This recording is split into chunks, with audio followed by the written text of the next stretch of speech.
4 থেকে 5 घंटा করে প্রত্যেক দিন आपको पढ़ना होगा। প্রত্যেক দিন। এই বছর যে ওয়েস্ট বেঙ্গল পুলিশের পরীক্ষা হওয়ার আছে, তো এটার জন্য কিছু আপনাদের সাথে কিছু ডিসকাস করতে চাই। ওয়েস্ট বেঙ্গল পুলিশ অনেকেই পরীক্ষা দিয়েছে এবং অনেকেই নতুন দেবে এবছর, তো তাদেরকে একটা কথা মাথায় বলতে চাই। কারণ আমাদের পশ্চিমবঙ্গ সরকারের যে পুলিশের নতুন ভ্যাকেন্সি থাকে, তো অনেক দিন পর পর এই ভ্যাকেন্সিকে দেখতে পাওয়া যায়। 2018 সময় একবার দেখতে পাওয়া গেছে, তারপর 4 বছর ডিস্টেন্স পরে 2022-23-এ নতুন ফর্ম ফিল আপ শুরু হয়। তো এই বছর যদি এই ভ্যাকেন্সিকে যদি আমরা কোনো রকমে মিস করি, যদি পড়াশোনা দুর্বলতার কারণে বা ফিজিক্যাল দুর্বলতার কারণে কিংবা মানসিক ডিপ্রেশনের কারণে হয়তো পরীক্ষা আমার মিস হয়ে গেল, আমি হয়তো ফেল করে গেলাম, বা আপনাদের সাথে কারো এরকম ঘটনা ঘটতে পারে, তো একটা কথা আমি বলতে চাই, এইবারে ভ্যাকেন্সি নতুন আসবে কিন্তু 2026-এ লাস্ট দিকে নেই, না হলে 27-28 হয়ে যেতে পারে, আরও বেশি দেরি হতে পারে। তো একটা কথা আমি বলতে চাই যে আর পরের ভরসা আর করে লাভ নেই।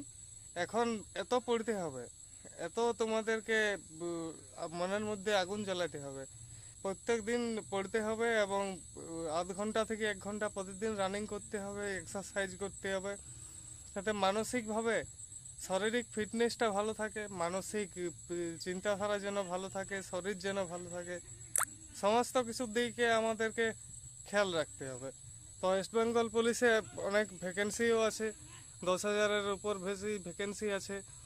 সাব ইন্সপেক্টরে রয়েছে গ্রাজুয়েশন লেভেলে, সাব ইন্সপেক্টরের জন্য 1100 পোস্ট, কনস্টেবলের জন্য 11,000 পোস্ট, তো অনেক ভ্যাকেন্সি রয়েছে। তো এই ভ্যাকেন্সিকে ভালোভাবে ইউজ করো, যাতে এই ভ্যাকেন্সিতে তোমার নামটাই উজ্জ্বল করতে পারো, বাড়ির লোকের মুখ যেন উজ্জ্বল করতে পারো।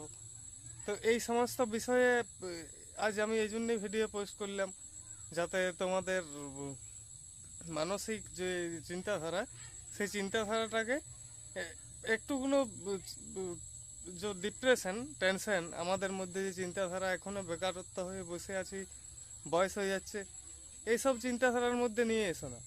যতটুকু চিন্তাধারা করবে পড়াশোনার মধ্যে, জিকে প্র্যাকটিস করো, অঙ্ক প্র্যাকটিস করো, রিজনিং প্র্যাকটিস করো, ইংলিশ প্র্যাকটিস করো, এই সব নিয়েই পড়াশোনা যদি করতে চাও, ধরো 5 থেকে 6 ঘন্টা তুমি প্রতিদিন পড়ছো, তো 5 ঘন্টার মধ্যে 1 ঘন্টা জিকে পড়লে, 1 ঘন্টা অঙ্ক করলে, 1 ঘন্টা রিজনিং করলে, 1 ঘন্টা ইংলিশ করলে, তো এইভাবে দেখো তোমার স্টাডি প্ল্যানটাও ভালো থাকবে, আর কিছু কিছু বেসিক জিনিস তুমি আস্তে আস্তে বুঝতে পারবে।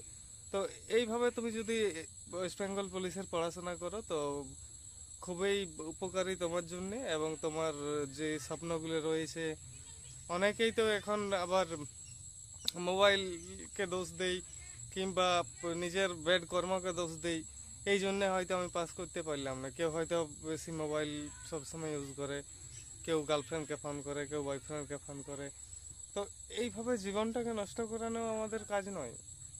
তোমার সিলেকশন পেতে হবে, তোমাকে ইউনিফর্ম পরে, তোমাকে সমস্ত, তোমাকে যে যে খারাপ বলে, তোমাদের বাড়িতে বলো, স্কুল কলেজে বলো, এমন মানুষ দেখবে রইবে যেগুলো তোমাকে সাপোর্ট তো দূরের কথা, তোমাকে বারবার ডিপ্রেশনের মধ্যে নিয়ে আনার চেষ্টা করে, তাদের থেকে দূরে থাকো এবং যতটুকু পারবে পড়াশোনা করো। वेस्ट बंगाल पुलिसের अगर सपना है जीत है तो आपको वर्दी पहना ही है। ठीक है, जय हिंद।